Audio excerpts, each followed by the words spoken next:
আছেন না?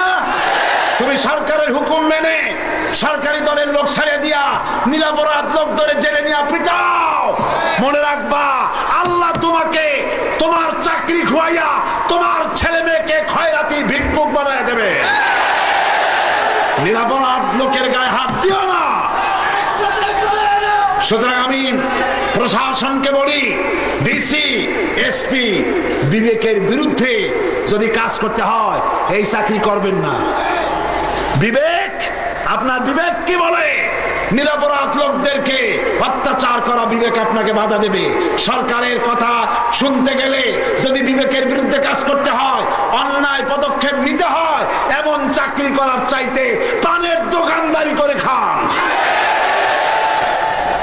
আমি আজ পরকালের জবাবদিহির জন্য এই বিশাল জনতাকে বলছি, কিয়ামতের দিন আপনি, আমি, প্রধানমন্ত্রী, প্রেসিডেন্ট আর রিকশাওয়ালা, কুলি মজুর, ঠেলাওয়ালা সকলকে কিয়ামতে আল্লাহর দরবারে উঠতে হবে। হবে না?